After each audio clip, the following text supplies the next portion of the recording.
Hello, this is Dean and welcome to my video. You know, society runs on wheels, wheels run on tires, and we've come to expect our tires to be both durable and comfortable. Today's video focuses on replacement of my front Harley tire. As you'll see in the video, it wasn't worn out, but it was pitted and it needed replacement. Now, I don't have the tools at home to mount a tire to a rim, but I can still save some money and I can show you how to. How? By removing and replacing the wheel. So let me show you how to do that. Let's get after it. Today I'm going to show you how to remove and replace the front wheel on a 2009 Harley Road King Classic. This would work the same for all cruiser Harley bikes. I'm going to take the wheel and have the front tire replaced and then show you how to reassemble it. First, we'll remove the wheel using this belly jack. This is a jack I received as a gift from my daughters, and it works really well. Just remember that the placement on the bike is going to be slightly rearward because this wheel weighs about 50 pounds, and when you remove it, it's going to slightly cause the bike to tilt backwards. So you want to mount the jack toward the rear. Here we're tightening down the stops. Give it a couple of pumps to get it started. And then we're going to place this safety bar down. Let me show you how this works on this jack. You push this downward. Give it a couple of pumps to get it beyond these safety notches right here. And then slightly let it down onto the notch. This prevents the jack from falling. Here's the way the new tire looks. Now we're going to secure the front forks so they don't swivel back and forth while I'm working on them. Make them secure as you can. This will help you out.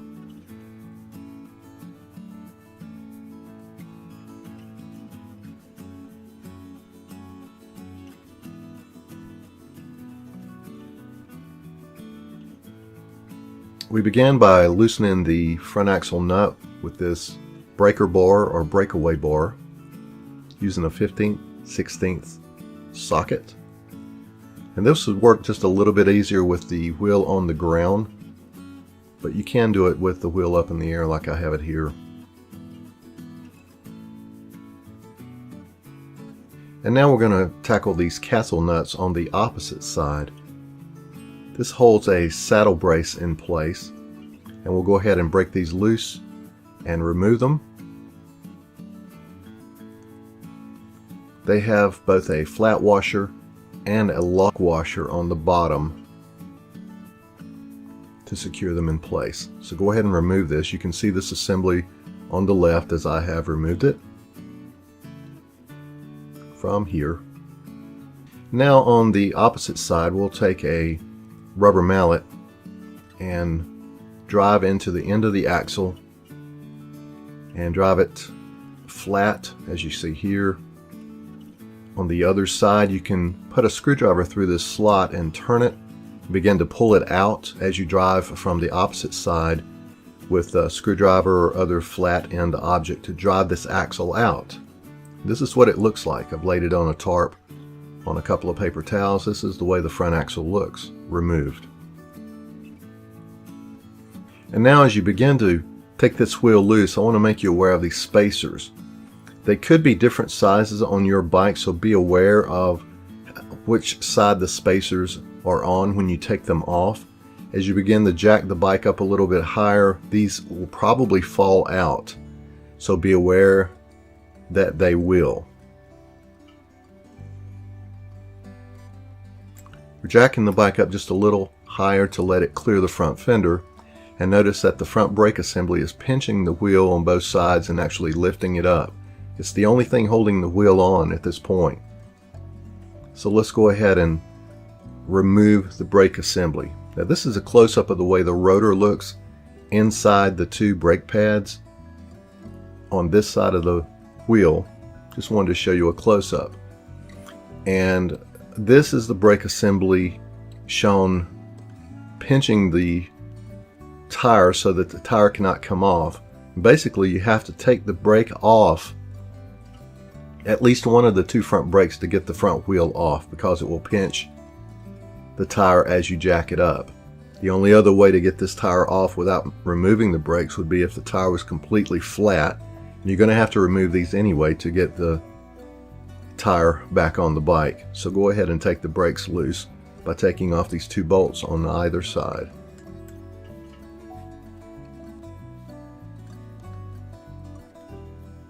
As you remove the entire brake assembly, be sure you don't just let it drop straight down. In my case here, you'll see me remove it from the rotor and gently place it on my foot pad. And now with the front wheel loose, we go ahead and roll it out from under the fender.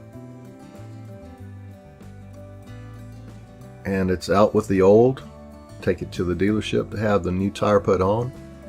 And this saves a lot of money in removing the front wheel myself. Remember to leave the front brake rotors on the wheel when you take it to the dealer, because they use the rotors to help them on their balancing machine. This is a good time to clean the wheel and the tire, and I do so. Also note, when you get the wheel back from the dealer, make sure the rotation, that you take note of which way the tire rotates. This is printed on the tire, and as you will see here, it's actually printed on the rotor. Those two should match. Those arrows should match. And this is the way you want to mount it back on the bike, with the rotation in the proper direction. And this has to do with the way the tread is on the tire. Now here's a close-up of the axle. We're going to put some anti-seize on it. And all you do is to squeeze some of this out. You just apply a thin layer. You can use a gloved hand here. Spread it around the axle in preparation for reassembly. And note here, I'm checking the arrow on the tire and on the rotor to make sure I'm placing the wheel back in its proper position.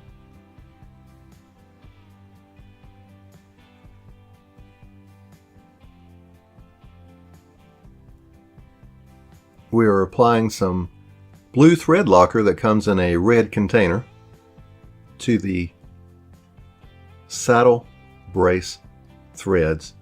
Go ahead and put your saddle brace back in place with the flat washer on first, then the lock washer, then the casl nut.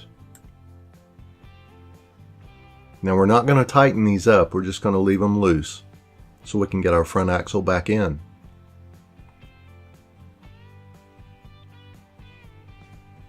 We let our jack down. In fact, we let it all the way down until it matches the hole in the wheel. We're going to put some blue thread locker on our brake bolts. Now we'll mount the brake assembly by placing the rotor between those two brake pads as I showed you earlier in the close-up. Now our two bolts that have the blue thread locker on them, put them back in place.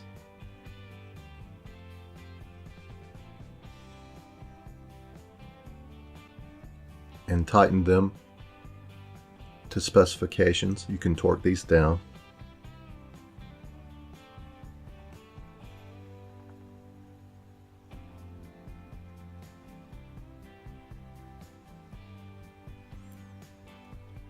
And now don't forget the spacers on the left and right side. Remember, these could be different. On my bike they're the same. So I put one side in first. Go ahead and grab the axle that has the anti-seize on it, remember. Place it back in place and take a rubber mallet and begin to drive this into position, but not all the way through. As it begins to show on the other side, stop and put the other spacer on. And then finish driving the axle all the way through until it stops.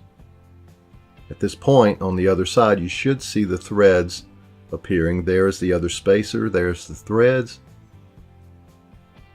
Once the axle is fully inserted, go ahead and finish tightening up your casl nuts on the saddle brace. Place some blue thread locker on the threads of the axle. This big old washer back in place, and then the big old nut back on the axle.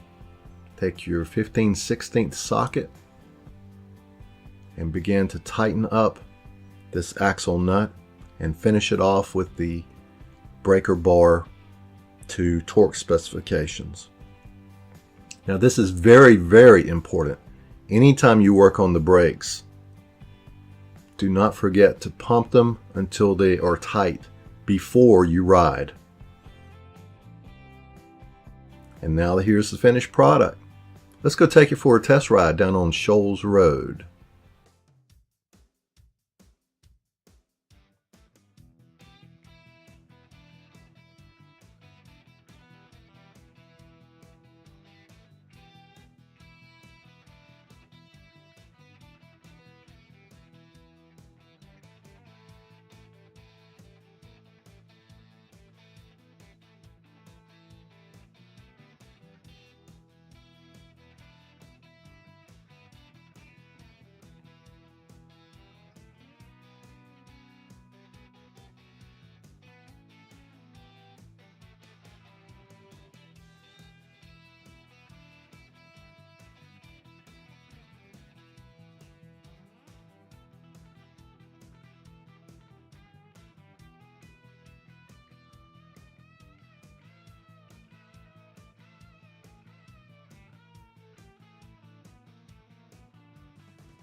Are we still rolling?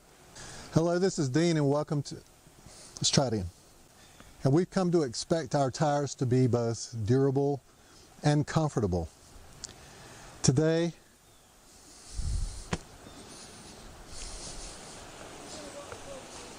you are watching behind me for trains, aren't you? It was vibrating. It was, let it run. It was vibrating, bouncing, kind of dangerous. Nope. My Harley tire was not worn out, but it was pitted and it was not comfortable anymore. In fact, it was vibrating. And here comes some traffic. Wheels run on tires, and we've come to expect both durability and